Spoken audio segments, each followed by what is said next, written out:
अखिलेश यादव जी की सरकार ने किया, आज उसी पाप का जब घड़ा फूटा तो वो विपक्ष में है, आज हम लोग सत्ता में हैं और उसी पाप को धुलने के लिए गंगा नदी में गए। खुद तो दूसरे के रोटी पर पलने वाले व्यक्ति अगर इस प्रकार की बात करें तो सूर्य के सामने दीपक दिखाने का वो अखिलेश यादव जी ने आश्वस्त है कि वो सीट हमारी है, मतलब उनके बाप की बपौती थी, उन्होंने जैसा कहा था। मैं नहीं कह रहा हूँ वो क्या होगा, जीतेंगे।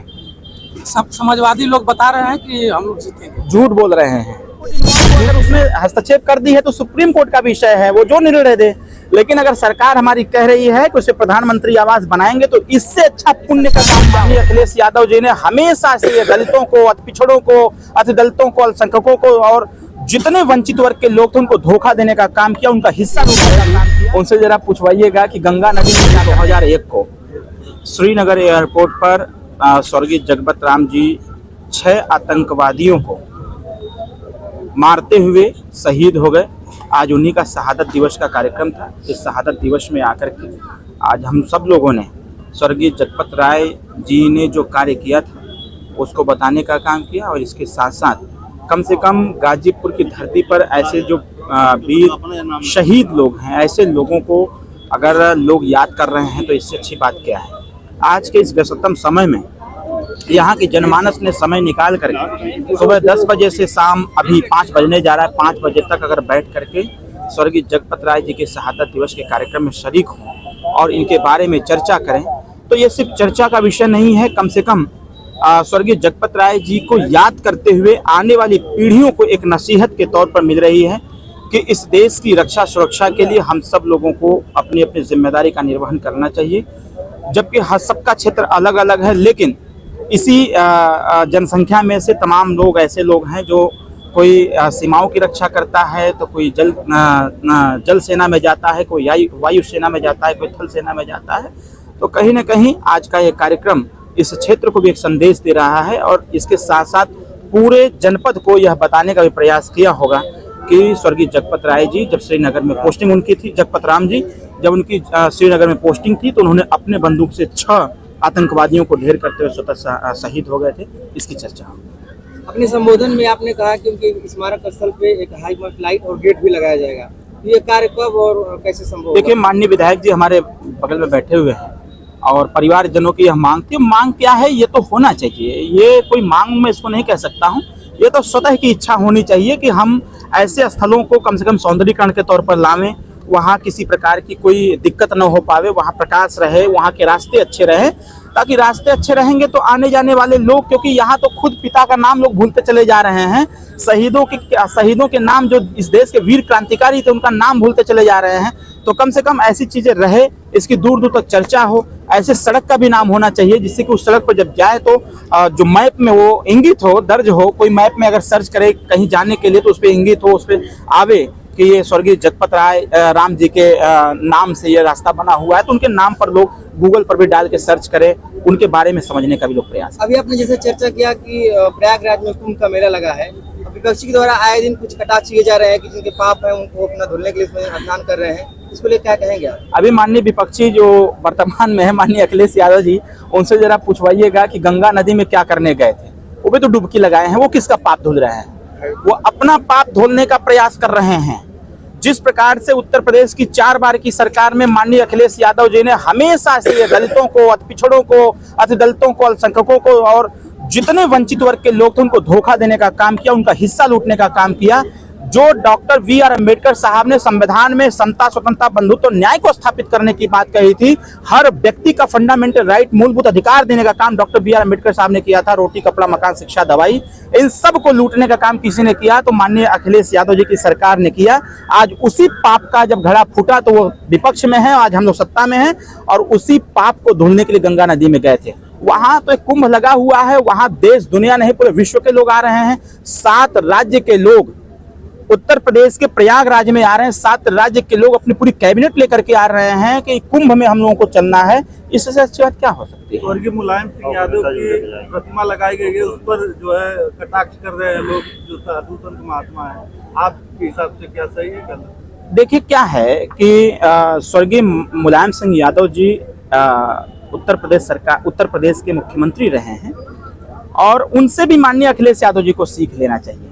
माननीय अखिलेश मुलायम सिंह यादव की भी सरकार में कुंभ लगा हुआ था, तो उसको तो मिसमैनेजमेंट हो गया था, तमाम वहाँ जन की हानि भी हो गई थी, तमाम तरह की प्रॉब्लम उत्पन्न हो गई थी। लेकिन अभी तक तो ऐसा योगी जी की सरकार में नहीं हुआ।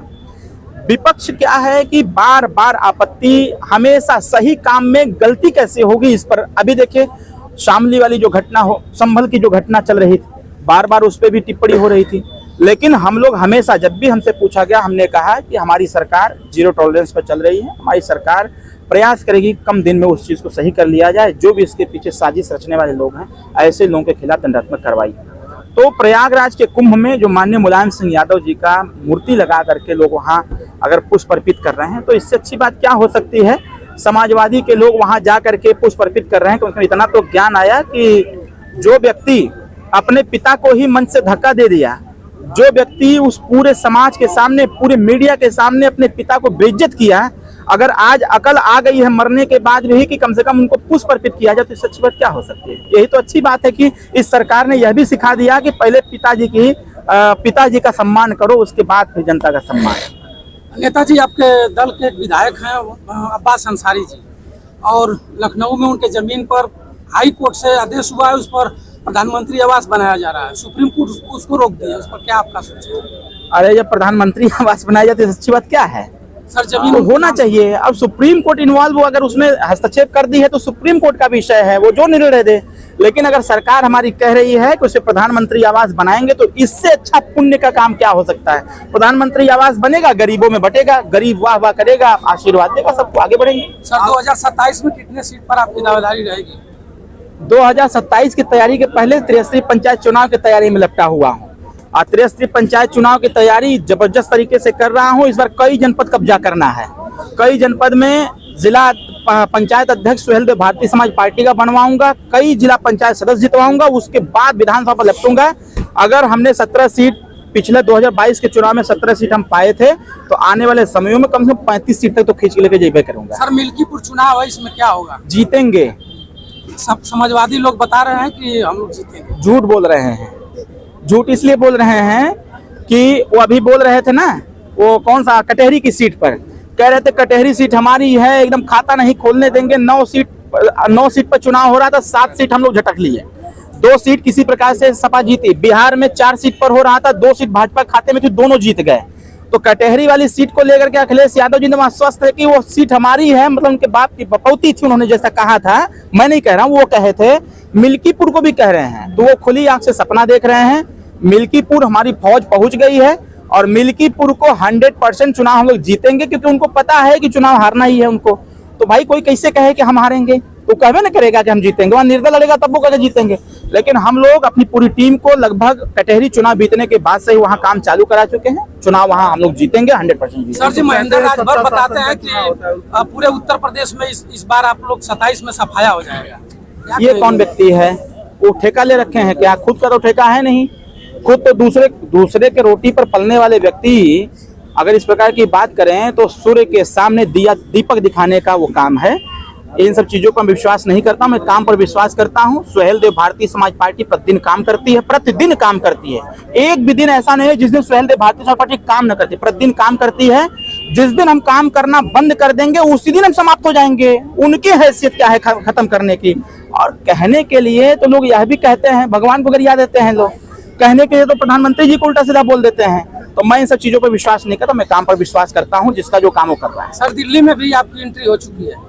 कहिए से एंट्री, यहाँ से थोड़ी है, 2016 से एंट्री है मेरी। कितने सीट पर दावेदारी रहेगी दिल्ली में? अरे भाई, अभी हम लोग लड़ रहे हैं, अभी आज प्रत्याशियों का नामांकन हुआ है। 18 सीट पर चुनाव पार्टी लड़ा रही है, और 18 सीटों पर दमदारी से लड़ा रही है। आज नामांकन करा रही है। आज मुझे जाना था गाजियाबाद, 18 प्रत्याशियों का नामांकन कराने के दिल्ली जाना था, लेकिन अब मुझे यहाँ का माननीय विधायक जी ने मैसेज किया। विधायक जी ने कहा कि भैया ऐसा ऐसा है। मैंने कहा सारा प्रोग्राम कैंसिल, अब सीधे पहुंचूंगा मैं गाजीपुर सादियाबाद। धन्यवाद सर।